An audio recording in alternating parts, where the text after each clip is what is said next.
Brian Schottenheimer, a day after Pete Carroll, the coach of the Seahawks, created a vague indication no changes were going to be made, a change was made. Schottenheimer out, gone. These tweets, look, can we put that back up? I understand that the guy got fired. Brian Schottenheimer is a fantastic person and coach, and we thank him for the last 3 years. Citing philosophical differences, we have parted ways. You fired him. Just own it. It doesn't work anymore. He's gone. And I don't know what the philosophical differences are. This year was about placating Russell Wilson and at least it started that way, letting Russell Wilson develop and flourish as a quarterback. And he did through September and into October until he didn't. And I feel like Pete Carroll, whose head was gradually emerging from the shell after the way things went offensively in the second half of the season, he sucked his head back into the shell, and it's going to be run the ball, run the ball, run the ball like it was in the earlier days. It's like we're no longer going to build the team around Russell Wilson. We're going to try to go back to what we had in 2012, 2013, 2014, where it was strong defense, strong running game, and quarterback who added to these broader and more important in the eyes of Pete Carroll objectives. That's where I feel like this is going in Seattle now, and that may mean Russell Wilson isn't going to be there. Well, it does. It seems like it's going that way by everything you hear from Pete Carroll. Definitely. It's all he knows. That's what he is. That's part of being a defensive coach. Pete Carroll, again, another one of those that's, one of the great coaches of our era, in the history of football, whatever you want to say. He's great. If he had one flaw, I would tell you he doesn't know how to hire offensive coordinators. That would be the issue. He's never been around a great offensive coordinator yet that knows how to dice people up for 4 and 5 and 8 and 10 and 25 and blah, blah, blah, blah, blah.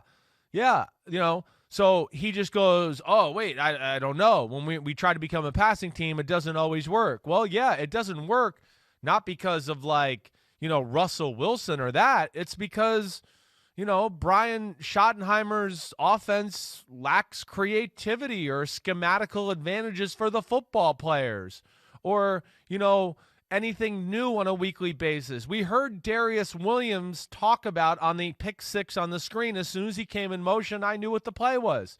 That's been a thing in Seattle. It was the thing in the Super Bowl 49 against the Patriots. You can ask some of my friends when they lined up in that formation, I knew they were running that play. But that was Darrell Bevell, I know, but I'm just making the broader point that offense has never been creative there. It's been an issue altogether. And, yeah, the fact of how they looked at the end of the year and how some of these defenses shut down Russell the way he looked, DK Metcalf couldn't get the ball, I understand that. And Pete's going to revert back to going, whoa, my defense played good at the end of the year. Let's get better at running the ball. And I know how I got to 2 Super Bowls already. How about I just do that again instead of trying to do something that I've never really done, which is become the air show, Don Coryell style. The real question as I see it is whether or not Russell Wilson, in a bout of self-awareness, realizes that he's better off flashing moments of high-end ability in that kind of an offensive scheme than having himself be the centerpiece, because as the centerpiece, it didn't work. Now, maybe it's Schottenheimer's fault that him being the centerpice didn't work. See, that's the other side. And these quarterbacks That's what I would say. He's not going to show up and say, he's not going to show up and say, okay, fine, you let me have the keys to the car and I drove it into a tree. He's going to say, the guy who designed the car didn't know what he was doing. You get me a better car designer, I'm going to drive that car all the way to the championship. So this is why I feel like it's heading in a bad way. What I was told early in the year when we were talking about let Russ cook, it was let Russ cook or he's going to find a new kitchen. Well, they let him cook. It didn't work. And now I feel like what Pete Carroll is saying is, the hell with this, we're going to do it my way, and that's going to set the stage for a potential showdown with Russell Wilson. And again, folks, we're just trying to get you ahead of the curve here as to where the ball is moving. And it may be moving in a direction of Wilson moving out of Seattle. And I know Seahawks fans find it incomprehensible it could ever happen, although based on how he played late in the year, maybe some won't be upset about it. But this move sets the stage. Now, if they hire an offensive coordinator who's going to throw the ball all over the place and let Russell Wilson become Patrick Mahomes or Josh Allen or Aaron Rodgers, fine, but that's not what Pete Carroll's going to do. Let's listen to Pete Carroll talking about his desire that they run the ball not just better, but that they run the ball more. We don't have it right now.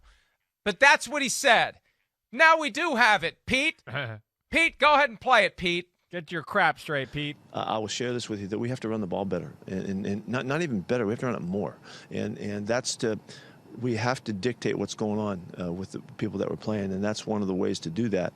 And I know the fans aren't real jacked about hearing that, but Russ knows it too. We need to be able to knock those guys into the scheme that we want them to throw at, and which was happening more early in the season, and so we took full advantage of it. Okay, that's Pete Carroll talking but about he just said it there. Run the ball more. We need to knock those guys into the looks we want to throw against, right? So they're basically saying, look, like we don't know how to figure out how to get guys open unless we just run the ball, and now you have to come up, and now it's one-on-one, and our Jimmies and our Joes will beat you one-on-one. That's what they've become. That's what they are. There's never that. You've heard me say before, Mike, Russell wasn't great down the stretch, but I am going to sit here and blame the offense more than I am Russell Wilson. That's for sure. You've heard me say in some of our picks pods, they waste plays. They run passes against two deep coverages where I go, I don't know. I mean, John Gruden, Josh McDaniels, Bill Belichick, Jeff Fisher, they would tell you never run this play against two deep coverage, but they would just run it and go, hey, well, figure it out, Russ, figure it out. And none of the other great quarterbacks have to do that. So there's been issues with that offense, and it's stalled down the stretch because they played some good defenses, but played some coaches who understood how to break it down, and it's too easy of an offense to break down in Seattle, especially in the passing game, and you just saw that last week. The Rams were all over everything, and then I knew the Rams were all over everything because they are a team that wants to rush 4, right? We know they have that great pass rush. They started rushing 5 because they went, we don't need the extra guy back in pass coverage. We got it locked up. We don't need it. Let's send another guy at Russ so he can't scramble and make some crazy play like he beat us with in Week 16. And, yeah, there has to be adjustments there. To go to the running thing, sorry I'm blabbering, last thing, that's fine. I mean, that could work. It could make Russell happy. I mean, when you look at the top offenses in football, the Titans, the Vikings, the Packers, even the Tampa Bay Buccaneers, it's all about run and play action, pass, and throw the ball down the field. So if they can find a way to do that, Russell could be very happy in that system as well. Well, I think that for now it's let's wait and see what occurs. Yeah. Russell Wilson is still under contract, and maybe he gives it another year before he starts thinking, is this really working? But look, Pete Carroll's been a great head coach. He's getting, if not already in firm Hall of Fame conversation, pretty damn close to it when you consider his accomplishments in Seattle over the past decade. Right. But, man, this inability to get an offensive coordinator who can maximize, who can really be creative, who can find ways to get the ball to DK Metcalf, short of let's just run the ball and hope we can get play action and get him in a one-on-one matchup on the outside. Right. This gets back to my point from earlier about Robert Saleh. Even though there is still a huge significance of good defense in the NFL, and you need to have that. I feel like to be successful year in and year out, you need to have an offensive head coach who's always pushing the envelope, thinking of new ways of doing things, staying ahead of the defenses.